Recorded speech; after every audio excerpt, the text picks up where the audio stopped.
Very good evening to all of you.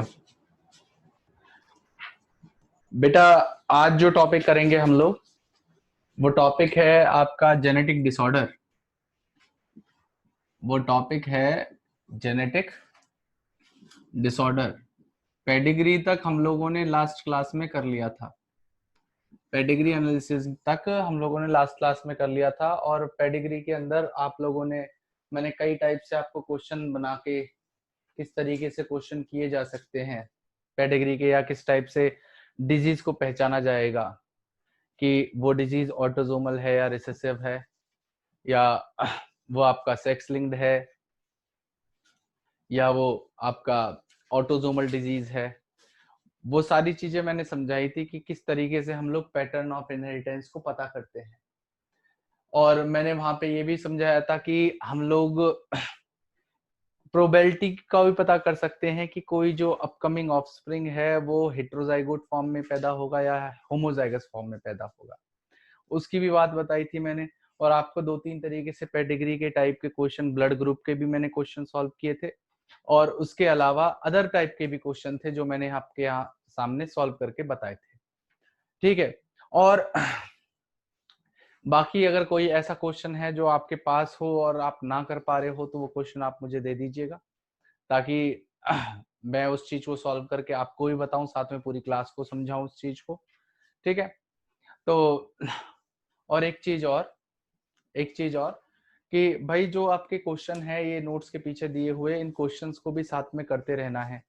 सारे questions को solve करना है। और कोई क्वेश्चन नहीं आता है उसको मार्क करके रखिएगा। इसी वीक के अंदर, या तो कल या परसों, किसी भी दिन में जो है दिन के टाइम पे 1, 1.5 या 2 घंटे का सेशन रखूंगा, जो केवल डाउट सेशन होगा। इस चैप्टर के जितने भी डाउट्स हैं वो आप अपने तैयार रखिएगा, तो वो मैं आपको वहां पे समझाऊंगा। ठीक है। और अपने जितने भी क्वेश्चंस हैं पीछे वाले, उन्हें सारों को सॉल्व करना है। और एनसीईआरटी से भी साथ में पढ़ते रहिएगा, कहीं कोई पार्ट लैग ना करे, मिस ना हो, ताकि आपका सिलेबस अच्छे से कवर होना चाहिए। ठीक है। चलो, अब मैं कंटिन्यू करता हूं अपनी बात को कि जो हमारे जेनेटिक डिसऑर्डर हैं, जेनेटिक डिसऑर्डर्स को मैं 2 कैटेगरी में डिवाइड कर रहा हूं। सबसे पहले डिसऑर्डर हैं जिन्हें मैं कहता हूं मेंडेलियन डिसऑर्डर। Mendelian disorder. और दूसरी कैटेगरी है जिसे मैं कहता हूं आपका क्रोमोसोमल डिसऑर्डर। देखिए, जो ये होते हैं मेंडेलियन डिसऑर्डर, ये सिंगल जीन म्यूटेशन के कारण होते हैं। ये वो डिसऑर्डर हैं जो होते हैं due to mutation in single gene. तो अगर जीन के अंदर म्यूटेशन होता है तो उसे मेंडेलियन डिसऑर्डर कहा जाता है। और ये जो क्रोमोसोमल डिसऑर्डर हैं, ये होते हैं ड्यू टू लॉस और गेन ऑफ क्रोमोसोम। लॉस और गेन ऑफ क्रोमोसोम, जिसके अंदर मैंने आपको कंडीशन बताई थी, याद होगा, एन्यूप्लॉइडी और आपका यूप्लॉइडी। मैंने एन्यूप्लॉइडी के अंदर एक्सप्लेन किया था, यहां पे गेन और लॉस होगा सिंगल क्रोमोसोम का ऑफ 1 क्रोमोसोम। और यहाँ पे यूप्लॉइडी के अंदर क्या हो जाता है, गेन और लॉस होता है, गेन और लॉस होता है पूरे के पूरे सेट का। यहाँ पे गेन और लॉस हो जाता है एंटायर सेट ऑफ क्रोमोसोम। अब ये जो कंडीशन बनती है यूप्लॉइडी या एन्यूप्लॉइडी की, वो क्यों बनती है, उसका क्या रीजन है? तो उसका रीजन होता है क्या, उसका रीजन होता है आपका नॉन डिसजंक्शन होना। क्या होना? नॉन डिसजंक्शन होना। और ये नॉन डिसजंक्शन कब होता है? Eight meiosis. मियोसिस और ये जो नॉन डिसजंक्शन है मतलब अनइक्वल डिस्ट्रीब्यूशन ऑफ क्रोमोसोम हो जाना। क्या हो जाना? अनइक्वल डिस्ट्रीब्यूशन ऑफ क्रोमोसोम होने को हम लोग नॉन डिसजंक्शन कहते हैं।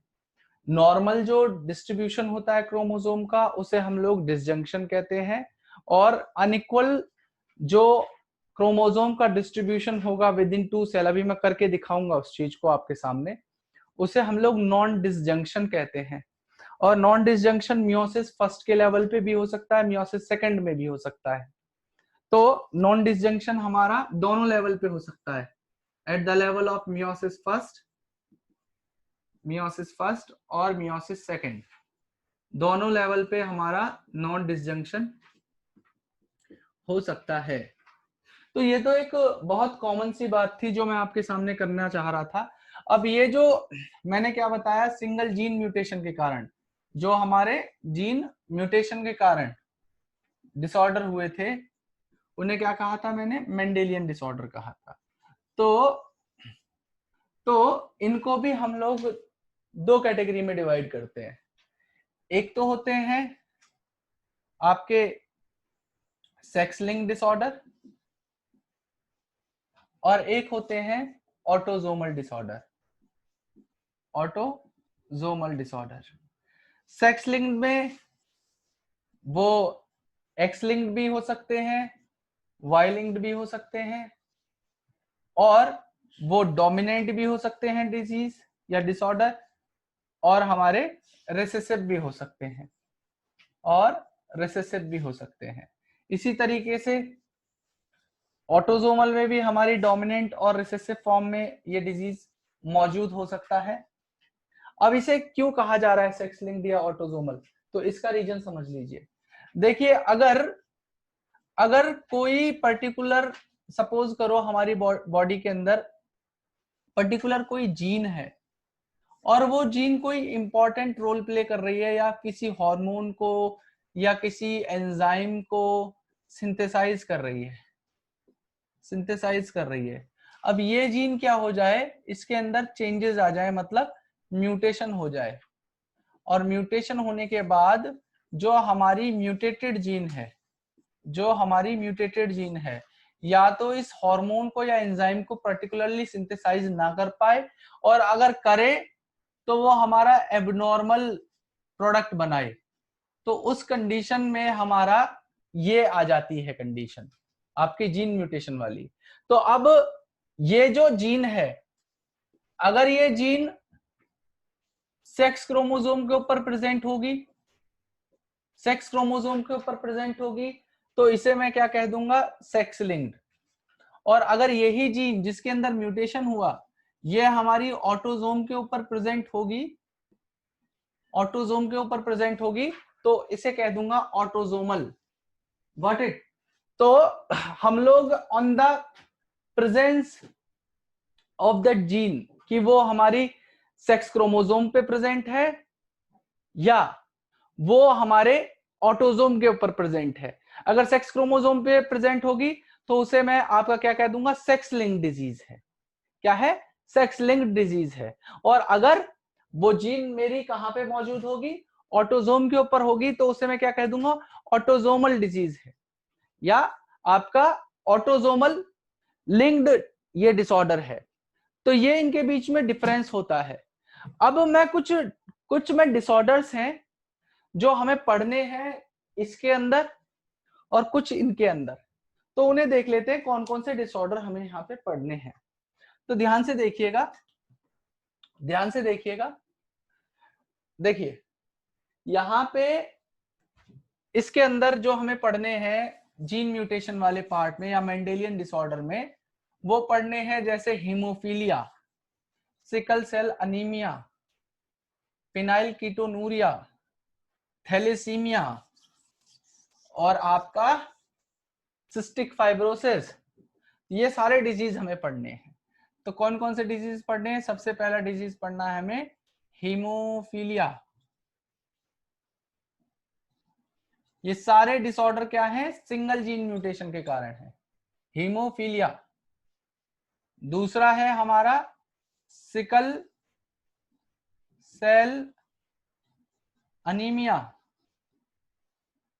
तीसरा डिजीज जो हमें पढ़ना है फिनाइल कीटोनूरिया। एक पढ़ना है हमें सिस्टिक फाइब्रोसिस, और एक डिजीज पढ़ना है थैलेसीमिया। ये डिसऑर्डर हमें पढ़ने हैं जो जीन म्यूटेशन के अंदर पढ़े जाएंगे। और क्रोमोसोमल डिसऑर्डर में हम लोग कौन से पढ़ने वाले हैं, तो क्रोमोसोमल के अंदर हम लोग पढ़ेंगे कौन कौन से, जैसे डाउन सिंड्रोम,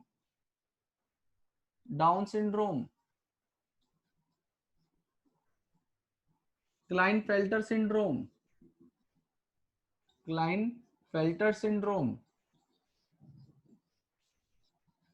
और भाई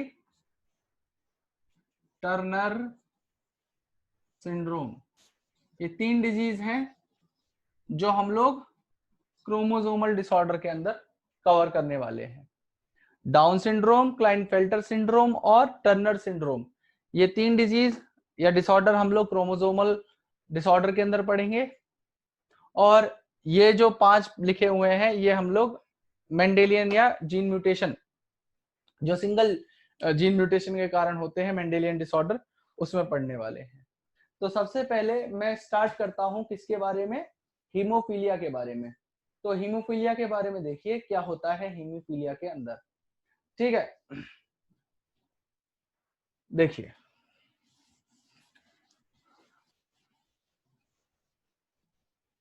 बेटा, हीमोफीलिया जो होता है ये सेक्स लिंक्ड डिजीज है। इसके बारे में बेसिक आइडिया मैं आपको पहले दे चुका हूं, लेकिन आज हम जो है इसके कुछ कॉमन पॉइंट्स को करेंगे और मैं इसको साथ में लिखवाऊंगा अभी पॉइंट्स की फॉर्म में। ठीक है, तो ये हीमोफीलिया कैसे होता है, क्या होता है, क्या क्या कंडीशन बनती है। हीमोफीलिया के टाइप्स भी हैं, हीमोफीलिया टाइप ए और हीमोफीलिया बी, उन्हें भी हम लोग देखेंगे। और जो है इसके अंदर इसको रॉयल डिजीज क्यों कहा जाता है वो भी हम लोग देखेंगे। तो देखिए सबसे पहले मैं टॉपिक लिख रहा हूं haemophilia.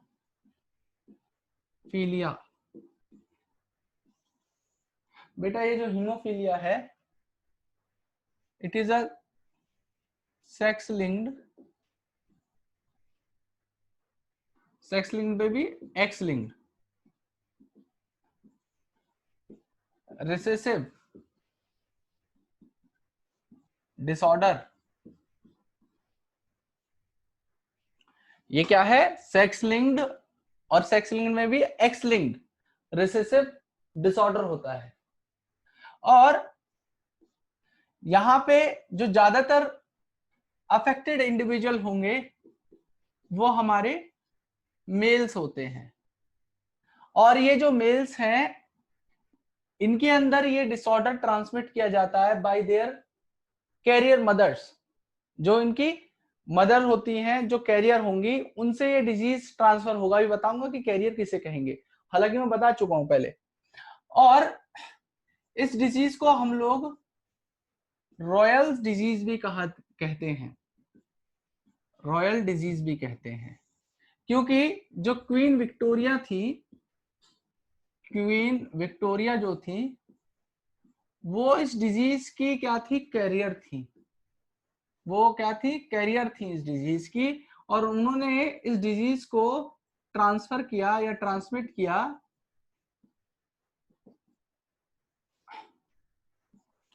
To all her descendants.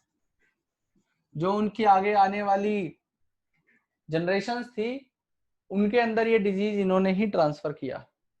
Got it. तो इनके जो फैमिली के अंदर आगे चल के मैक्सिमम मेल हुए थे वो हीमोफिलिक थे, due to this reason, because their grandmother या great grandmother was carrier of this disease. Got it. अब यहाँ पे होता क्या है, बेसिकली यहाँ पे होता क्या है कि भाई हमारे जो ब्लड क्लॉटिंग है, हमारी बॉडी में जो ब्लड क्लॉटिंग होती है, उस ब्लड क्लॉटिंग में कोई पर्टिकुलरली एक प्रोटीन नहीं होती है, बहुत सारे फैक्टर्स होते हैं जो वहां पे मिलके उस ब्लड क्लॉटिंग को करवाते हैं। तो उन्हीं में से एक प्रोटीन होती है जो बहुत इंपॉर्टेंट होती है, उस कैस्केड, कैस्केड एक टर्म मैं यूज करूंगा, अभी लिखवाऊंगा। तो वो जो ब्लड क्लॉटिंग मैकेनिज्म का जो कैस्केड मैकेनिज्म होता है, कैस्केड मतलब कि वहां पे एक सीरीज वाइज प्रोटीन आती चली जा रही है एक कैस्केड में, एक सीरीज में, और वहां पे ब्लड क्लॉटिंग को करवा रही है। तो उस कैस्केड मैकेनिज्म में क्या होता है, जो प्रोटीन बहुत इंपॉर्टेंट रोल प्ले करती है ब्लड क्लॉटिंग करवाने के लिए, उस प्रोटीन को बनाने वाली जो जीन थी, उस जीन के अंदर हो गया म्यूटेशन। अब वो जो इंपॉर्टेंट प्रोटीन थी जो हमारे म्यूटेटेड हो चुकी है और क्या कर रही थी, ब्लड क्लॉटिंग करवाती, अब वो नहीं रही क्योंकि म्यूटेशन हो गया उसके अंदर। और म्यूटेशन होने के कारण क्या होगा कि वो जो प्रोटीन है वो सिंथेसाइज नहीं हो पाएगी, और जब वो सिंथेसाइज नहीं हो पाएगी तो ब्लड क्लॉटिंग नहीं होगी। तो ऐसे इंडिविजुअल जिनके अंदर म्यूटेटेड कॉपी होगी, जिनके अंदर म्यूटेटेड कॉपी होगी, वहां पे ब्लड क्लॉटिंग नहीं होगी। और जब ब्लड क्लॉटिंग नहीं होगी तो वहां पे छोटी सी भी अगर इंजरी हो जाती है तो वो एक बहुत बड़े ब्लड लॉस के अंदर लीड करेगी। मतलब एक छोटी सी माइनर सी injury will lead to major blood loss. आ रही है बात समझ में? अब यहां पे भी दो तरीके की कंडीशन बनती है। मैंने यहाँ पे क्या लिखा, ब्लड क्लॉटिंग, और उसके रिलेटेड कोई चीजें बताई। तो यहाँ पे हमारे दो कंडीशन होती हैं, हालांकि ये बुक में नहीं दिया हुआ। एक को कहते हैं haemophilia A, got it, haemophilia A. और यहाँ पे जो प्रोटीन होती है जो लैक करती है हीमोफीलिया ए के अंदर, उसका नाम है एंटी हीमोफिलिक ग्लोबिन। पहली जो प्रोटीन है उसका नाम है एंटी हीमोफिलिक ग्लोबिन, वो लैक करती है। और हीमोफीलिया बी वाली जो कंडीशन बनती है, वहां पे एक प्रोटीन होती है जिसे कहते हैं हम लोग प्लाज्मा थ्रोम्बोप्लास्टिन। ये प्रोटीन लैक कर जाती है, मतलब इसके अंदर म्यूटेशन हो जाता है। लेकिन आपको याद क्या रखना है, आपको अगर देखो ज्यादा नॉलेज रखनी है तो ये याद करिएगा कि एंटी हीमोफिलिक ग्लोबिन अगर लैक करेगा, इसको बनाने वाली अगर जीन थी उसके अंदर म्यूटेटेड जीन है, तो भी हमारा टाइप कौन सा होगा, हीमोफीलिया ए हो जाएगा। अगर प्लाज्मा थ्रोम्बोप्लास्टिन को बनाने वाली जीन म्यूटेटेड है तो क्या हो जाएगा, हीमोफीलिया बी हो जाएगा। ठीक है, लेकिन आपको क्या याद रखना है कि एक प्रोटीन है जो हमारी जो ब्लड क्लॉटिंग कैस्केड के अंदर इंपॉर्टेंट रोल प्ले कर रही है, जिसका इंपॉर्टेंट रोल है,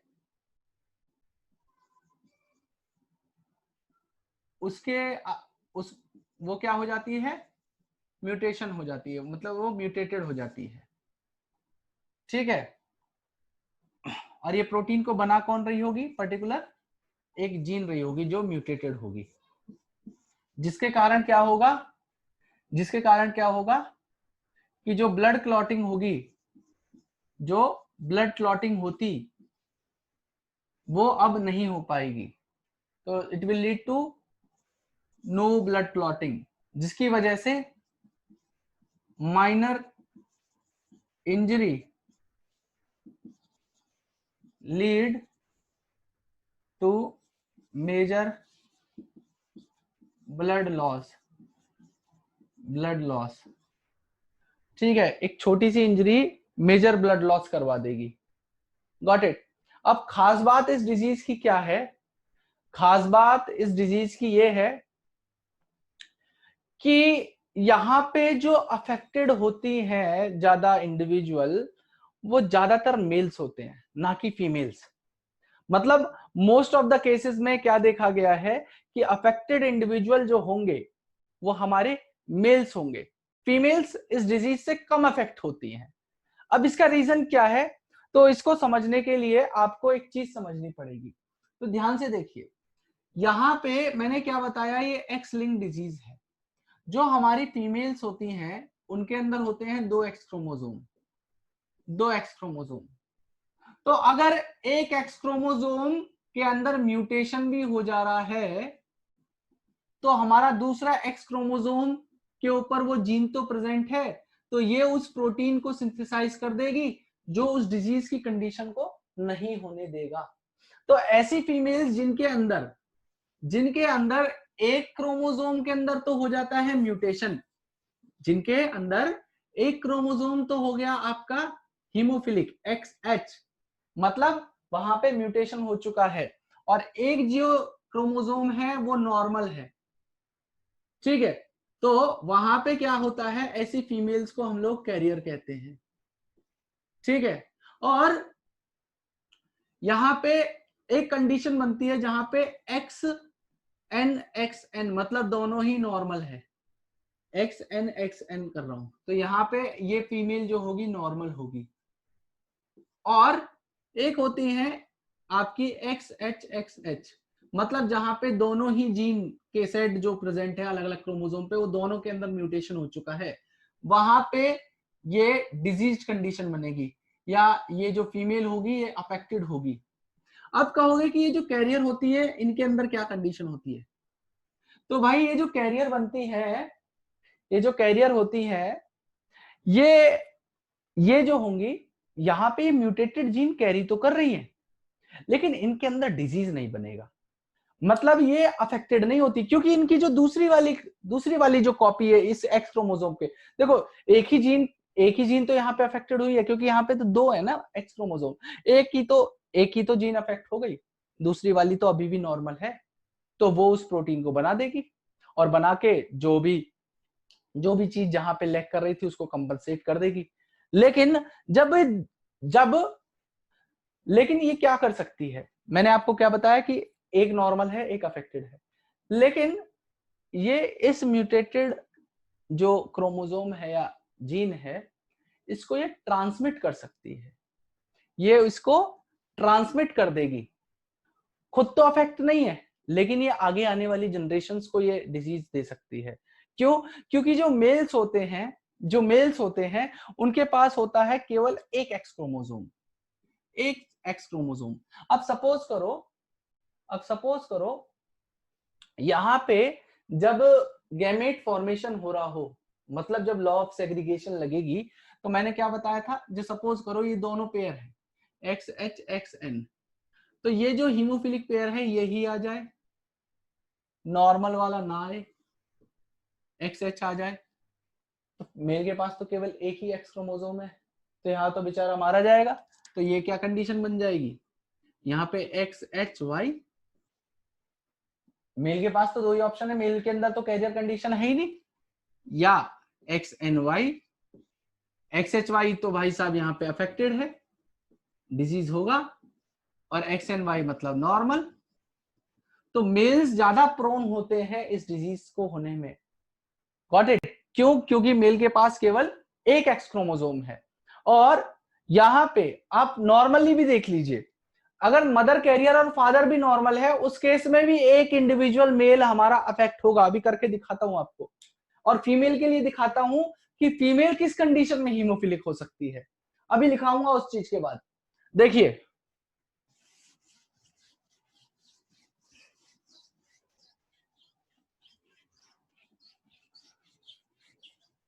देखिए भाई,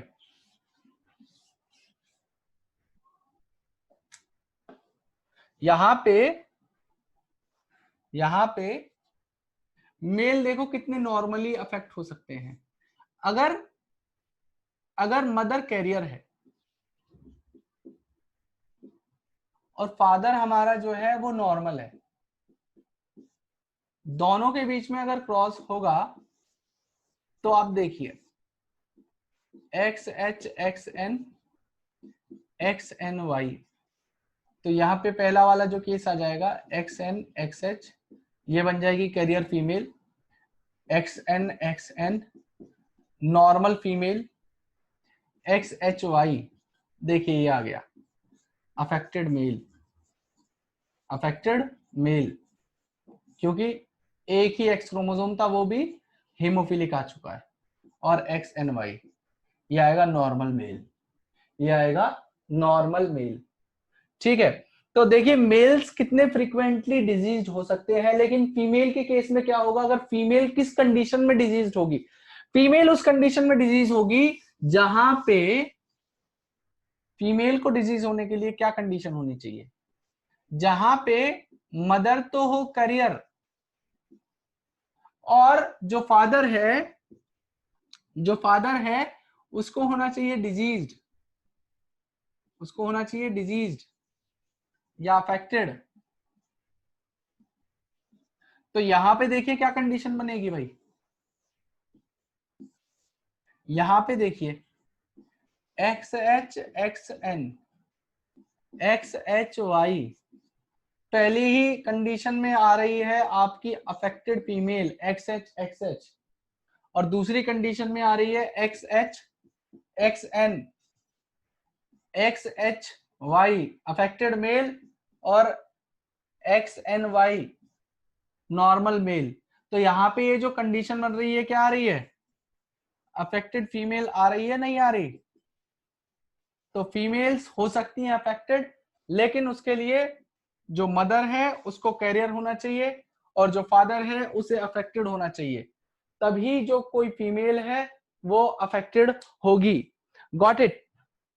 तो इसके बारे में जरा सा लिख लीजिए फास्टली, इसके बारे में कुछ पॉइंट्स हैं उन्हें मैं डिक्टेट कर रहा हूं, तो जल्दी से उन्हें लिख लीजिए। हाँ जी, उनके बारे में लिख लीजिए। लिखिए सबसे पहले हीमोफीलिया के बारे में लिखिए, it is a sex linked recessive disease. It is a sex linked recessive disease. Next point लिखेंगे, it is transmitted from unaffected carrier female. It is transmitted from unaffected carrier female to their son, to their son or male progeny. Next point लिखेंगे, next point लिखेंगे, in this a single protein, in this a single protein that is part of cascade, that is part of cascade of protein, part of cascade of protein involved in clotting of blood, involved in clotting of blood is affected, is affected, full stop करके continue करेंगे, due to this, due to this in an affected individual, in an affected individual a simple cut will result in, a simple cut will result in non-stop bleeding, a single cut will result in non-stop bleeding.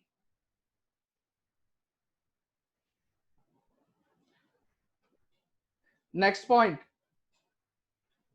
the heterozygous female, the heterozygous female, यह है heterozygous XHXN। तो ये जो होती है हमारी heterozygous female, ये क्या होती है? कैरियर होती हैं। तो the heterozygous female ब्रैकेट में लिख दीजिएगा career, for hemophilic, for hemophilic may transmit the disease to son, may transmit the disease to son. Next point, the possibility of female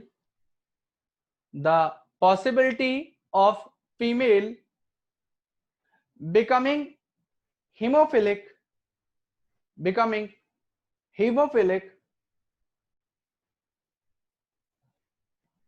is very rare,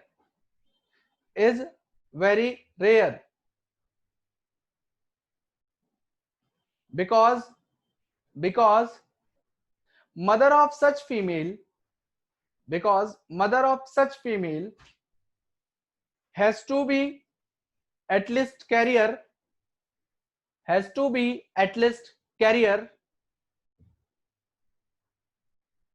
and father should be hemophilic and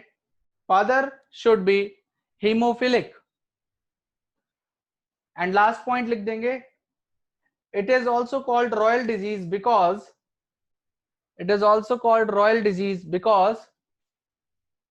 it shows a number of hemophilic descendants,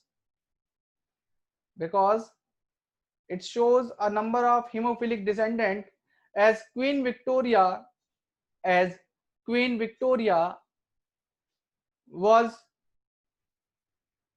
a carrier of the disease,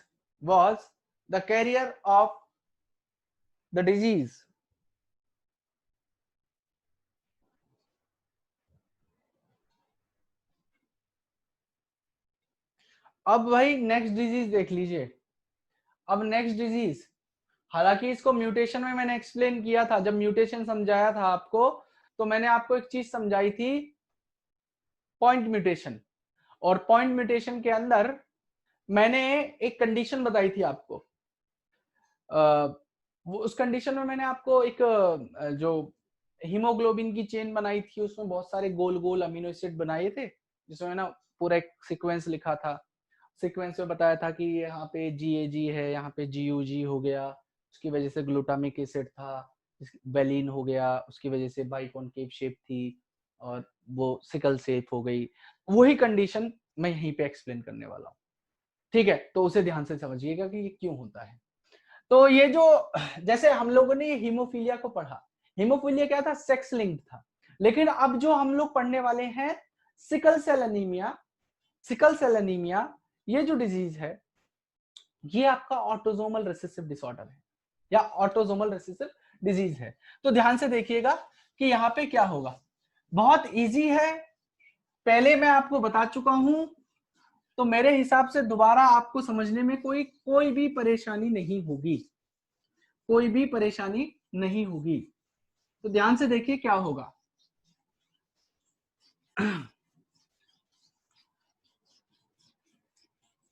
बहुत ही easy language में बताऊंगा।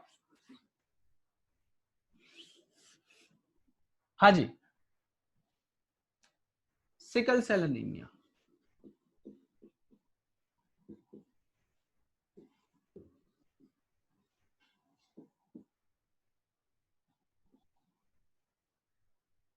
ठीक है? यहां पे it is a what? Autosomal recessive disorder, ठीक है? यहां पे होता क्या है कि हीमोग्लोबिन का जो स्ट्रक्चर होता है, उसको बनाने के लिए दो पार्ट हैं, एक अल्फा ग्लोबिन और दूसरा होता है बीटा ग्लोबिन, ठीक है? तो अल्फा ग्लोबिन की 2 यूनिट होती हैं, अल्फा 2 और बीटा की 2 होती हैं। तो ये अल्फा 2 बीटा 2 का स्ट्रक्चर दोनों साथ मिलके एक पर्टिकुलर हीमोग्लोबिन के पूरे स्ट्रक्चर को बनाता है। अब हो क्या कि यहाँ पे बीटा ग्लोबिन चेन को बनाने वाली जो जीन है, उसके अंदर हो जाए पॉइंट म्यूटेशन। कहां पे क्या हो जाए? Point mutation. और पॉइंट म्यूटेशन किस तरीके से हो कि सपोज करो ये बीटा ग्लोबिन चेन है, इसके अंदर 6 अमीनो एसिड है, सॉरी 6 कह रहा हूं, है तो बहुत सारे अमीनो एसिड, लेकिन उसके जो छठे अमीनो एसिड को बनाने वाला, ये पहला, दूसरा, तीसरा, चौथा, पांचवा, ये छठा, ठीक है। इस सिक्स्थ अमीनो एसिड, ये क्या है, अमीनो एसिड होता क्या है, मैंने आपको एक्सप्लेन किया था, कोडॉन्स होते हैं, 3 का पेयर एक कोडॉन कहलाता है, समझाया था आपको कि मैंने आपको लिख के दिखाए थे ना, ऐसे ATG करके लिखा था और मैंने उसको ऐसे करके लिखा था, पेयर करा था, फिर उसका एक RNA बनाया था। तो ये चीज मैं आपको चैप्टर 6 में और अच्छे से एक्सप्लेन करूंगा, बस यहाँ पे आप ये समझ लीजिए, चैप्टर 6 के अंदर समझ में आएगी ये बात पूरी, ठीक है। अभी करूंगा तो वही वाली बात है, काला अक्षर बहस बराबर हो जाएगा, अभी कहोगे यार पूरा समय चला जाएगा उसको बनाने में। बस इतना समझ लीजिए कि ये जो 6th अमीनो एसिड है, इसको बनाने के लिए जो हमारा 6th कोडॉन होगा, क्या होगा, 6th कोडॉन, इसके अंदर हो जाए म्यूटेशन, इसके अंदर हो जाए 6th कोडॉन में म्यूटेशन। और 6th कोडॉन में म्यूटेशन नहीं होगा, म्यूटेशन किसके अंदर होगा, डीएनए के अंदर। किसके अंदर होगा, डीएनए के अंदर। और डीएनए के अंदर म्यूटेशन कैसे होगा कि एक कंडीशन यहां पे लिख रहा हूं मैं, नॉर्मल।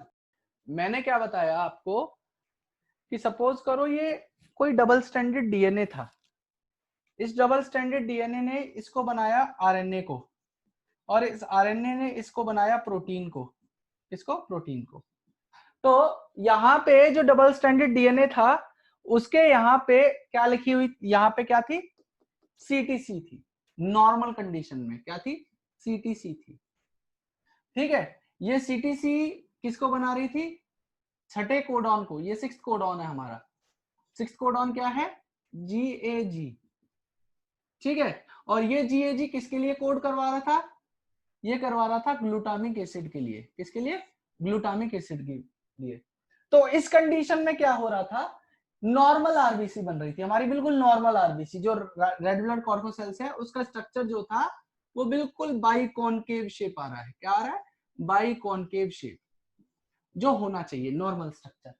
लेकिन अब क्या हो जाता है, म्यूटेशन हो जाता है। तो नॉर्मल कंडीशन में क्या था, सीटीसी, सीटीसी, लेकिन अब क्या हो जाएगा यहाँ पे डीएनए के अंदर, सीएसी, सीएसी की वजह से आरएनए लेवल पे क्या हो जाएगा, जीयूजी। तो यहाँ पे पहले क्या था, नॉर्मल जीएजी, अब वो कन्वर्ट हो गया किसमें, जीयूजी में। और जीयूजी की वजह से यहाँ पे पहले क्या था, ग्लूटामिक एसिड नॉर्मल कंडीशन में, अब क्या हो जाएगा, वेलिन, क्या हो जाएगा, वेलिन। और वेलिन होने की वजह से यहाँ पे क्या होगा, जो आरबीसी का स्ट्रक्चर था वो हो जाएगा सिकल शेप, क्या हो जाएगा, सिकल शेप। यहाँ पे ऑक्सीजन टेंशन बढ़ जाएगी, जिसकी वजह से आरबीसी का जो स्ट्रक्चर है वो सिकल शेप हो जाएगा। Now the RBC which are produced in these individuals, जहां पे म्यूटेशन हो गया, जहां पे सीटीसी की जगह सीएसी हो चुका है, वहां पे उनकी आरबीसी अब सिकल शेप आएगी, उनकी आरबीसी क्या होगी, सिकल शेप आएगी। आ रही है बात समझ में, ठीक है भाई।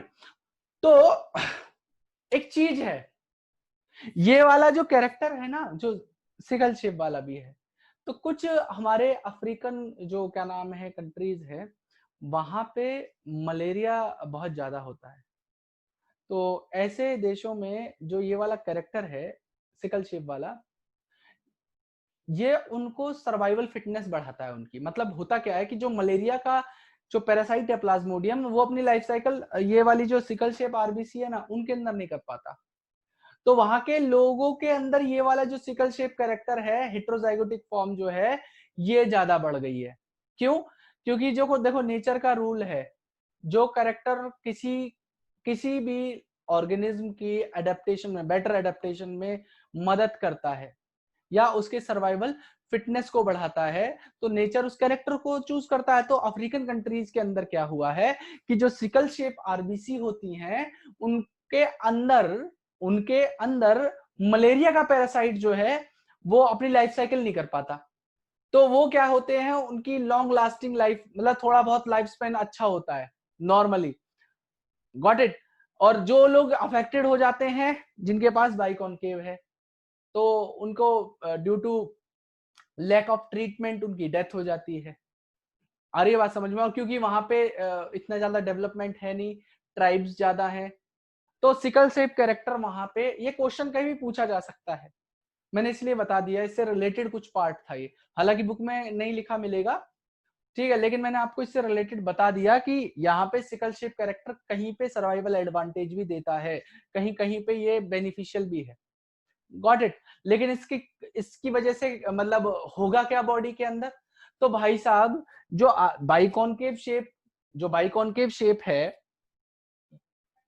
जितना स्पेस यहाँ पे है ऑक्सीजन को ले जाने का, मतलब काम क्या होता है हीमोग्लोबिन का, ऑक्सीजन के साथ बाइंड करना और उसको उसको ट्रांसपोर्ट करा देना बॉडी के अंदर, मतलब मेन काम तो इसका ऑक्सीजन के ट्रांसपोर्टेशन में होता है ना, गैसेस एक्सचेंज में होता है हमारी बॉडी के, जो जो गैसेस एक्सचेंज तो मैं गलत टर्म ले रहा हूँ, गैसेस एक्सचेंज तो हमारे लंग्स करेंगे, लेकिन जो गैसेस ट्रांसफर हो रहा है, जो लंग से लेके हमारे टिश्यूज तक और सेल्स तक पहुंचाया जाएगा, वो किसके थ्रू होता है, आरबीसी के थ्रू होता है। तो आरबीसी का यहाँ पे सिकल शेप होने के कारण यहाँ पे साइज जो है इसका कम हो गया है, तो उतना नॉर्मल ऑक्सीजन ये कैरी नहीं कर पाएगा, तो उस केस में क्या होता है, वो पर्सन इतना ज्यादा काम नहीं कर पाएंगे, लेस एनर्जेटिक होंगे, थोड़े लेथार्जिक होंगे, जल्दी थक जाएंगे, गॉट इट, क्योंकि वहां पे ऑक्सीजन कम रहेगा। आ रही है बात समझ में? तो इस कंडीशन में भी हमारा होमोजाइगोट और हेटेरोजाइगोट वाली कंडीशन होती है। यहां पे मैंने क्या बताया, ये है ऑटोसोमल रिसेसिव डिसऑर्डर। तो जब ऑटोसोमल रिसेसिव डिसऑर्डर है, तो उस कंडीशन में जो अफेक्टेड इंडिविजुअल होगा, अफेक्टेड जो इंडिविजुअल होगा, उसके दोनों ही पेरेंट, उसके दोनों ही पेरेंट हमारे क्या होंगे, नॉर्मल होंगे, ओ सॉरी हेटेरोजाइगोट होंगे। हेटेरोजाइगोट होंगे मतलब हेटेरोजाइगोट के अंदर तो ये कंडीशन नहीं आएगी क्योंकि वो कैरियर कहलाएंगे, लेकिन जहां पे हेटेरोजाइगोट का एक एक कैरेक्टर मिलके वहां पे ट्रांसफर हो गया, अभी मैं बना के दिखा देता हूं कैसे आएगा समझ में। देखिए यहाँ पे तीन कंडीशन है, एक मैं लिख रहा हूं HbA, ये नॉर्मल के लिए लिख रहा हूं, और HbS ये सिकल शेप के लिए लिख रहा हूं, HbA HbS। तो इस कंडीशन में क्या है भाई, हेट्रोजाइगस, ये क्या है, हेट्रोजाइगस। तो ये जो इंडिविजुअल होगा ये क्या कहलाएगा, ये कैरियर कहलाएगा, है। एक होगा HbS, HbS, S का मतलब है सिकल शेप, तो यहाँ पे ये होमोजाइगस रिसेसिव फॉर्म है, तो ये क्या हो रहा है, यहाँ पे अफेक्टेड होगा, क्योंकि दोनों ही जो उसकी अलील हैं वो दोनों ही अफेक्टेड है। और तीसरी कंडीशन क्या होगी, HbA HbA, इस कंडीशन में क्या होगा, ये नॉर्मल होगा, और जो जीन है वो हमारी किस में है, होमोजाइगस डोमिनेंट फॉर्म में है। तो जो भी इंडिविजुअल अफेक्टेड होगा, जो भी इंडिविजुअल अफेक्टेड होगा, उसके दोनों पेरेंट्स को क्या होना चाहिए, ये होना चाहिए, मतलब हेटेरोजाइगस होना चाहिए, तब उसके डिजीज होने की प्रोबेबिलिटी बनती है। कैसे, देखिए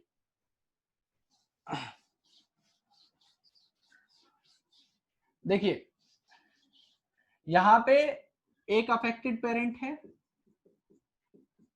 यहां पे दूसरा अफेक्टेड पेरेंट है,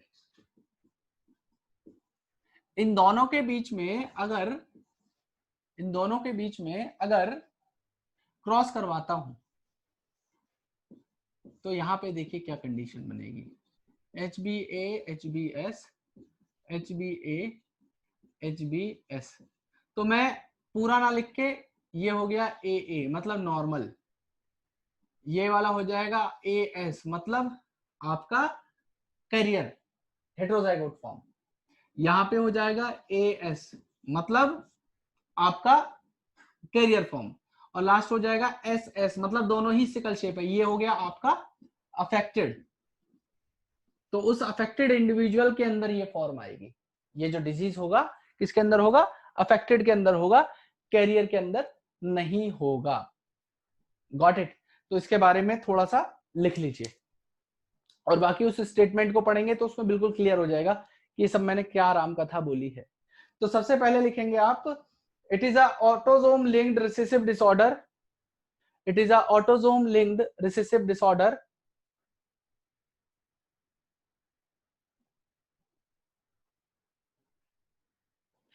नेक्स्ट पॉइंट लिखेंगे, it can be transmitted from parent to, it can be transmitted from parent to the offspring when both the partners are carrier for the gene, carrier for the gene, और bracket में लिख देना और heterozygote और heterozygotes.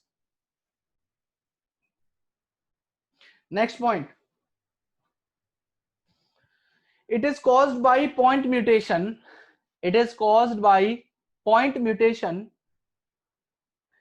in the beta globin chain, in the beta globin chain of hemoglobin pigment of the blood, of hemoglobin pigment of the blood.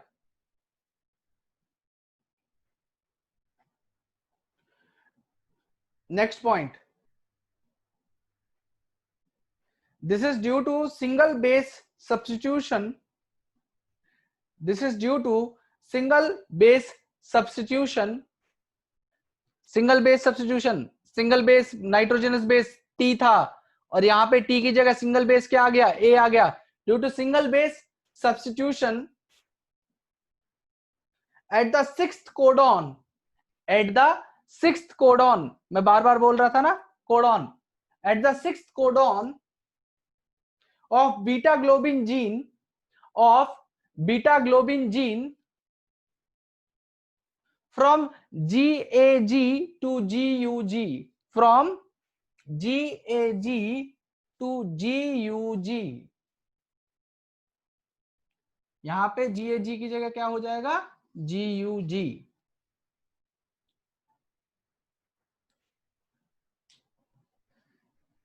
which will result in substitution of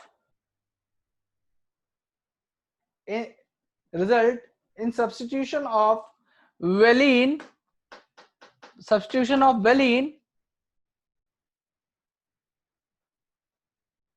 by valine at the place of glutamic acid, valine at the place of glutamic acid at sixth position of beta globin chain, of beta globin chain of hemoglobin, of hemoglobin. Last point,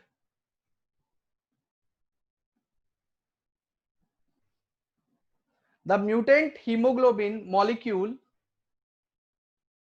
the mutant hemoglobin molecule so formed undergoes polymerization under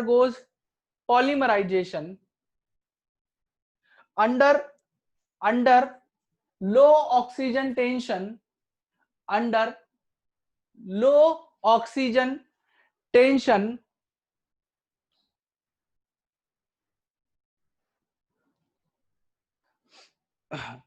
causing change in shape of RBC, causing change in shape of RBC from biconcave disc shape to elongated sickle-like structure, to elongated sickle-like structure.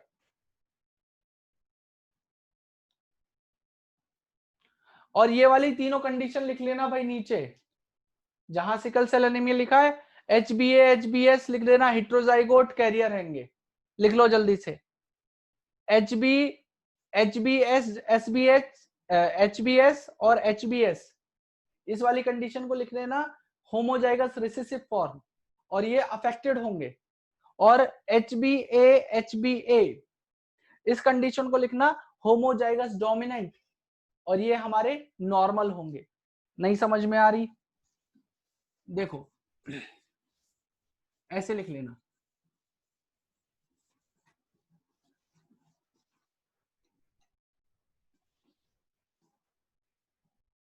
ऐसे लिखना HbA-HbS, एक sickle shape है, एक normal है। ये हो जाएगा क्या, हेट्रोजाइगस या हेट्रोजाइगोट। और ये क्या होते हैं हमारे कैरियर। ठीक है भाई, एक लिख देना HbS।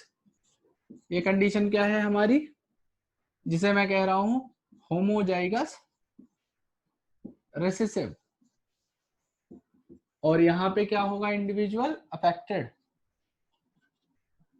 और एक कंडीशन लिख देना HbA-HbA, यहां पे होगा क्या, होमोजाइगस डोमिनेंट। और ये इंडिविजुअल क्या होगा डोमिनेंट वाला भाई, ये नॉर्मल होगा। क्या होगा, ये नॉर्मल होगा।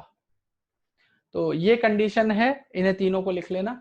और अब नया डिजीज करते हैं जिसे हम लोग कहते हैं फिनाइल कीटोनूरिया। फिनाइल कीटोनूरिया जो डिजीज है, ये भी होमोजाइगस होमोजाइगस कह रहा हूं, ये भी ऑटोजोमल रिसेसिव डिसऑर्डर है। मतलब जो जीन जिसके अंदर म्यूटेशन होगा वो ऑटोजोम के ऊपर मौजूद होगी, ना कि सेक्स क्रोमोसोम के ऊपर। और यहाँ पे भी सिंगल जीन म्यूटेशन के कारण ये डिजीज कॉज होता है। तो उसे देखिए क्या कंडीशन बनती है। देखिए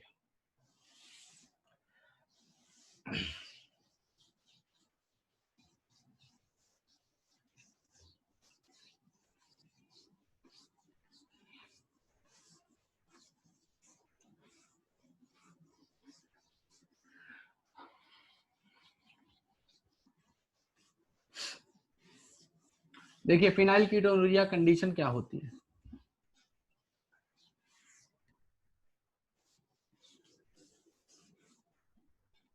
next disease is phenyl ketonuria.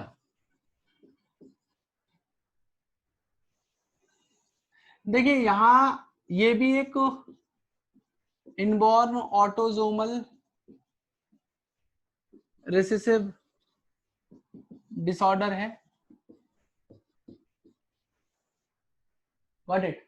और ये जो डिजीज है इसके अंदर क्या होता है कि एक जीन है, सपोज करो ये जीन एक एंजाइम बनाती है जिसका नाम है फिनाइल एलनीन हाइड्रोक्सिलेज। ये क्या है, फिनाइल एलनीन हाइड्रोक्सिलेज, ये एक एंजाइम है। और सारे एंजाइम प्रोटीन होते हैं, मैं आपको बता चुका हूं। इसको ये जीन कोड कर रही है। तो नॉर्मल जीन है ये नॉर्मल जीन है। तो यहाँ पे क्या होता है कि एक हमारा अमीनो एसिड होता है जिसको कहते हैं हम लोग फिनाइल एलेनीन।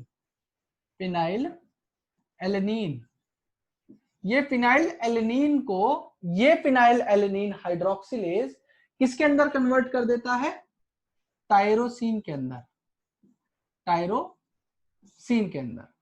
लेकिन अब क्या होता है कि जीन म्यूटेशन हो जाए। ये तो नॉर्मल जीन ने किया, इसको टायरोसिन को जो है कन्वर्ट कर दिया। मतलब फिनाइल एलनिन मेटाबॉलिज्म में इसका बहुत इंपॉर्टेंट रोल था। लेकिन अब क्या हो कि यहाँ पे हो जाए म्यूटेशन। तो मैं एक केस लिख रहा हूं म्यूटेटेड जीन का, यहाँ पे जीन जो है वो म्यूटेटेड है। तो यहाँ पे क्या हो कि या तो फिनाइल एलनिन हाइड्रोक्सिलेज बने ही ना, और अगर बने तो एबनॉर्मल बने। या तो फिनाइल एलनिन हाइड्रोक्सिलेज बने ना, या बने तो एबनॉर्मल फिनाइल एलनिन हाइड्रोक्सिलेज यहां पे बने। तो उस केस में क्या होगा, म्यूटेटेड जीन के केस में हमारा म्यूटेटेड, मैं लिख दे रहा हूं फिनाइल एलनिन या एबनॉर्मल फिनाइल एलनिन हाइड्रोक्सिलेज यहां पे फॉर्म हो, जिसकी वजह से क्या होगा, जब देखो ये एबनॉर्मल है, ये फिनाइल एलनिन हाइड्रोक्सिलेज स्टार लगाया हुआ मैंने, क्यों, क्योंकि ये प्रॉपरली फॉर्म नहीं हुआ है। तो जब तक कोई एंजाइम प्रॉपरली फॉर्म नहीं हो सकता, वो अपने सबस्ट्रेट को कैसे बदल सकता है। तो जब सबस्ट्रेट नहीं बदलेगा तो क्या होगा कि ये जो फिनाइल एलनिन था, ये जो फिनाइल एलनिन है, ये हमारा, ये जो फिनाइल एलनिन है ये हमारा टायरोसिन के अंदर कन्वर्ट नहीं होगा और ये एक्यूमुलेट होगा किस फॉर्म में, फिनाइल पायरुविक एसिड के अंदर, फिनाइल पायरुविक एसिड के अंदर ये बना लेगा क्या, फिनाइल पायरुविक एसिड। और ये जो फिनाइल पायरुविक एसिड है ये इजीली मेटाबोलाइज नहीं होता जैसे टायरोसिन हमारी बॉडी के अंदर मेटाबोलाइज हो जाता है। ये धीरे धीरे एक्यूमुलेट होके, ये धीरे धीरे एक्यूमुलेट होता है और एक्यूमुलेट होके क्या करता है, मेंटल रिटार्डेशन कर देता है, मेंटल रिटार्डेशन कर देता है। कौन, फिनाइल पायरुविक एसिड। और बना किससे, फिनाइल एलेनिन से। और क्यों बना, क्योंकि फिनाइल एलेनिन हाइड्रोक्सिलेज म्यूटेटेड था, वो इस फिनाइल एलेनिन को टायरोसिन के अंदर नहीं कन्वर्ट कर पाया जैसे नॉर्मल कंडीशन में होता था। और ये क्या हुआ, अब एक्यूमुलेट हुआ, मेंटल रिटार्डेशन कर दिया। उसके अलावा और क्या होगा, यहां पे ऐसा होगा कि ये जो फिनाइल पायरुविक एसिड है ये किडनी के अंदर वेरी पुअरली रीएब्सॉर्ब्ड होता है, मतलब किडनी इनको रीएब्सॉर्ब नहीं करती, तो ये हमारे यूरिन के अंदर अपीयर होते हैं। ये जो फिनाइल पायरुविक एसिड है ये क्या होता है, ये यूरिन के अंदर अपीयर होगा, got it. So these are also poorly reabsorbed in kidney. तो अब एक काम करिए, मैं इस पॉइंट को जल्दी जल्दी से लिखवा रहा हूं, उसको आप लिख लीजिए, बस यही चीज बतानी थी। आप लिखिए, it is a inborn error of metabolism. और किसका मेटाबॉलिज्म, फिनाइल एलेनिन का metabolism. It is a inborn error of metabolism. Next point, it is an autosomal recessive disease. It is an autosomal recessive disease. Got it? Next point लिखेंगे आप, the affected individual lack an enzyme phenylalanine hydroxylase, lack an enzyme phenylalanine hydroxylase that convert the amino acid phenylalanine into tyrosine. As a result, phenylalanine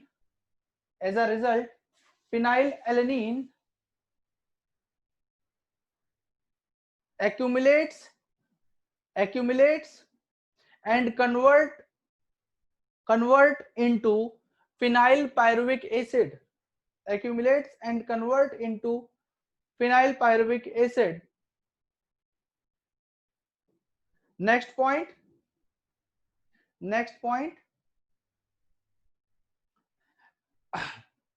this acid accumulate in brain,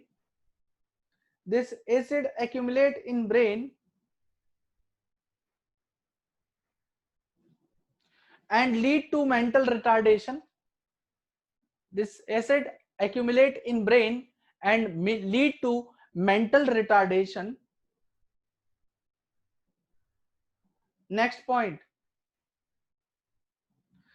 phenyl pyruvic acid also gets excreted,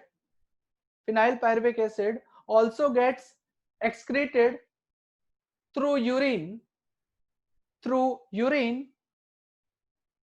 since kidneys poorly absorb it,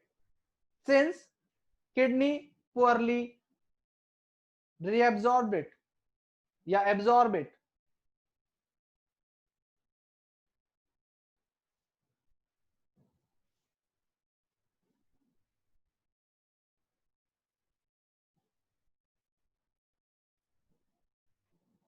अब बेटा next disease जो हमें देखना है, वो है आपका कौन सा, थैलेसीमिया। तो थैलेसीमिया भी बेटा ब्लड रिलेटेड ही डिसऑर्डर है, जैसे हम लोगों ने सिकल सेल एनीमिया को पढ़ा था, अल्फा बीटा ग्लोबिन के बारे में पढ़ा, तो यहाँ पे भी हम लोग पढ़ेंगे किसके बारे में, थैलेसीमिया के अंदर। देखिए क्या होगा।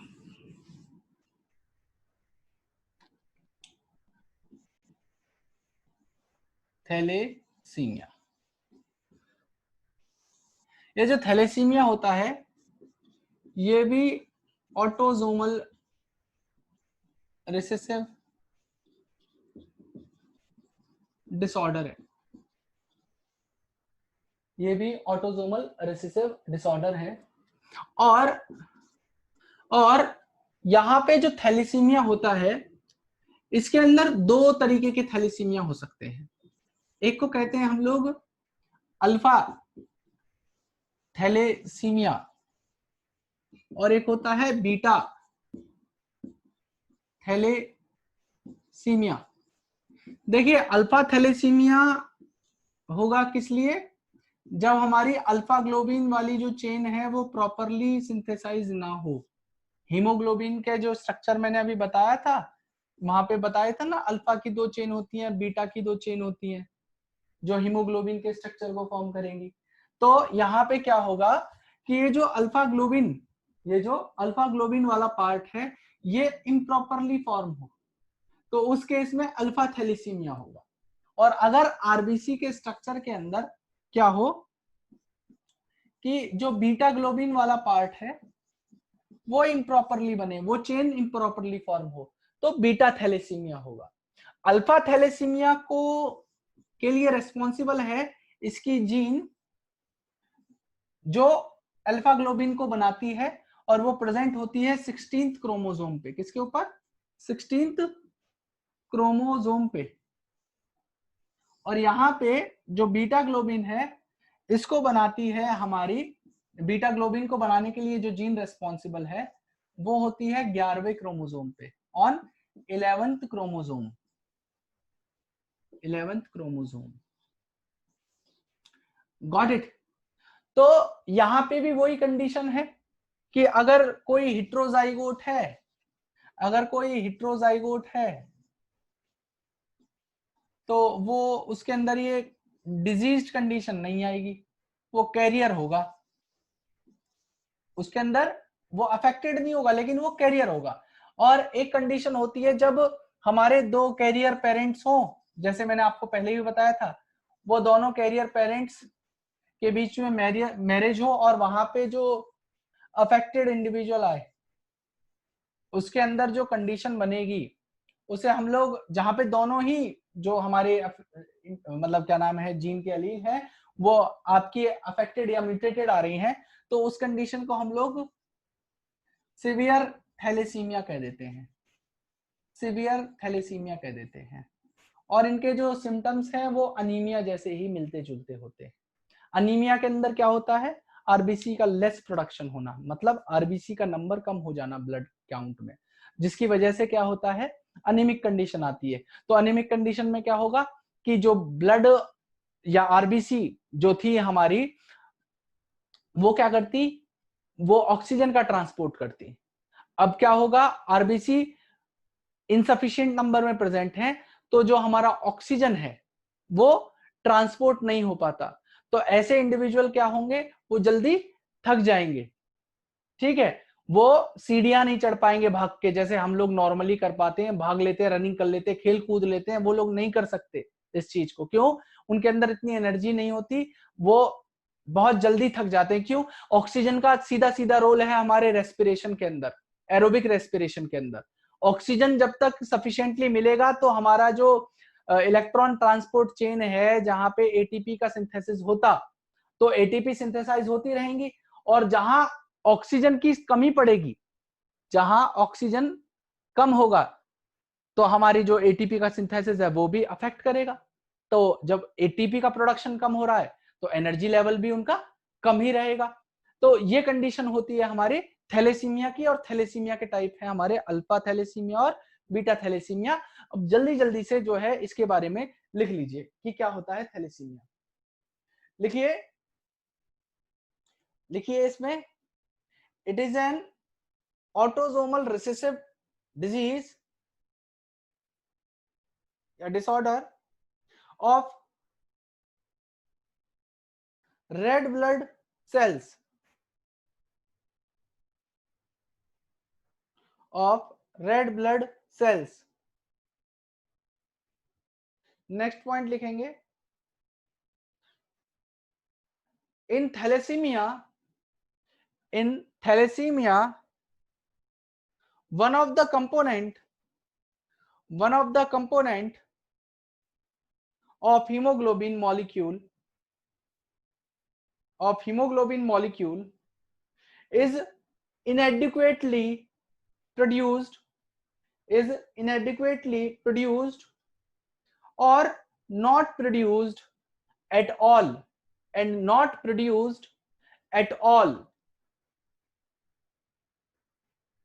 Next point, if there is lack of alpha chain production,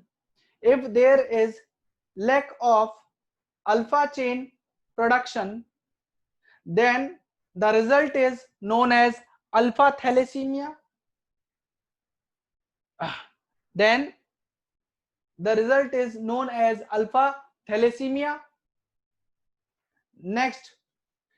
Next point, if the component that is lacking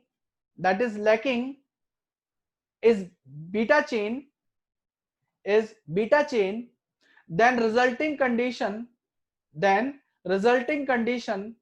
is beta thalassemia.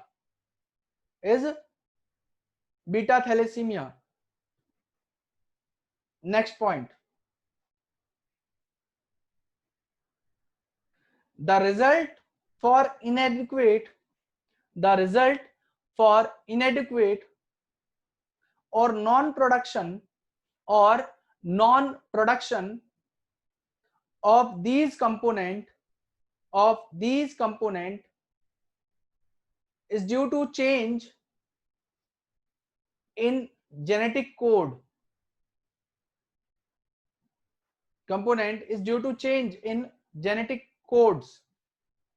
Bracket में लिख देना mutation,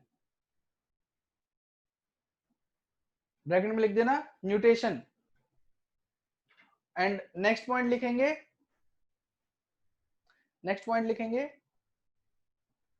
alpha thalassaemia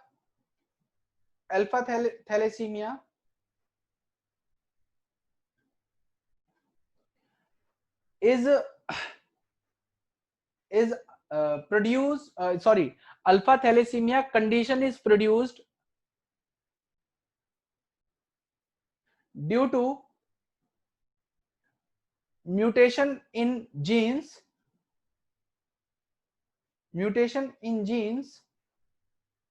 on 16th chromosome and beta thalassemia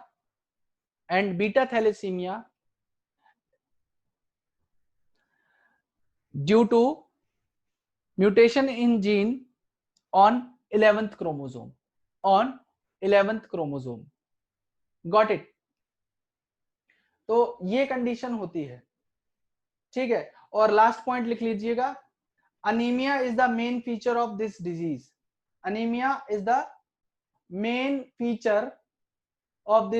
मतलब यहाँ पे ज्यादा जो condition आएगी वो अनीमिया वाली आएगी ऐसे पर्सन के अंदर।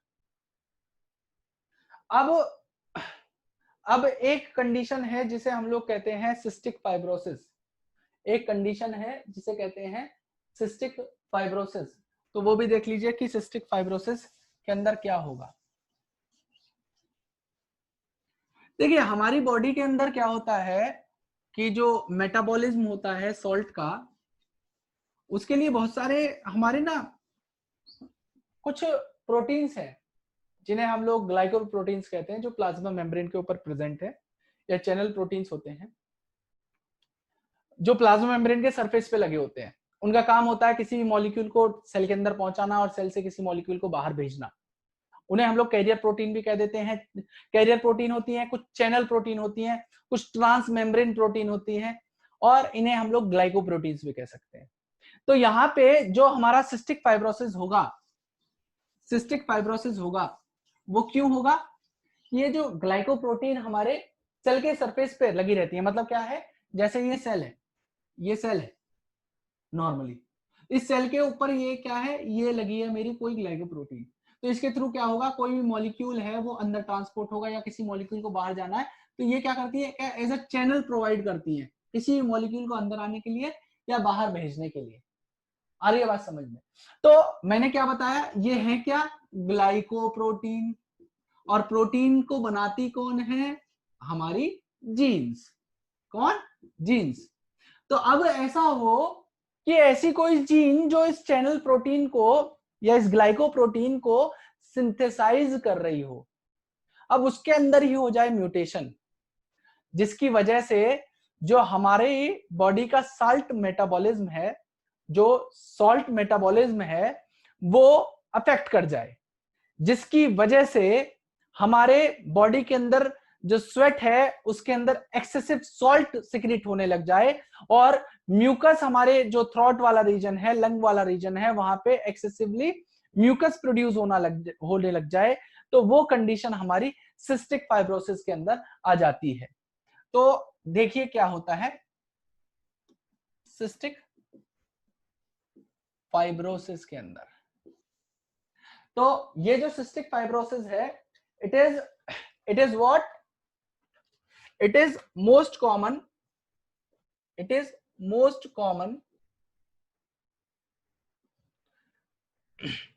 lethal genetic disease, lethal genetic disease। और ये होता क्यों है, ड्यू टू recessive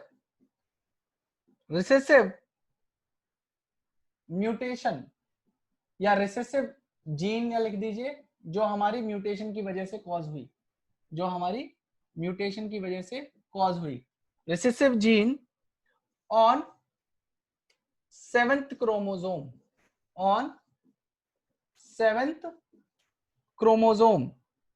तो इसकी वजह से क्या होगा, बॉडी क्या करेगी, प्रोड्यूस करती है एबनॉर्मल ग्लाइकोप्रोटीन,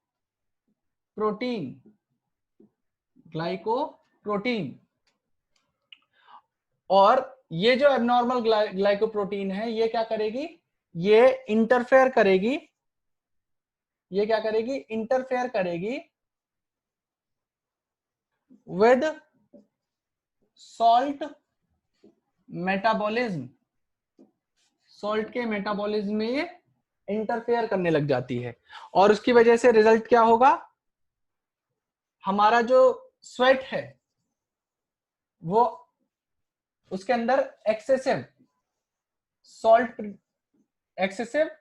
सॉल्ट होगा, और जो हमारी बॉडी के अंदर म्यूकस सिक्रीट होगा, जो हमारी बॉडी के अंदर म्यूकस सिक्रीट होगा, वो एबनॉर्मली विसिड होगा, एबनॉर्मली विसिड होगा। विसिड का मतलब बेटा उसकी विस्कोसिटी ज्यादा होगी, उसकी विस्कोसिटी ज्यादा होगी, जिसकी वजह से हमारे ब्लॉकेज आ जाएगी लंग, लिवर और पेनक्रियाज में, जिसके कारण क्या होगा, ब्लॉकेज होगी इन पैसेज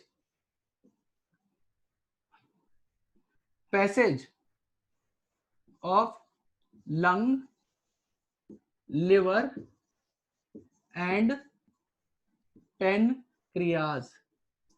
ये कंडीशन होती है आपकी सिस्टिक फाइब्रोसिस में। यहां पे जीन जो थी जिसके अंदर म्यूटेशन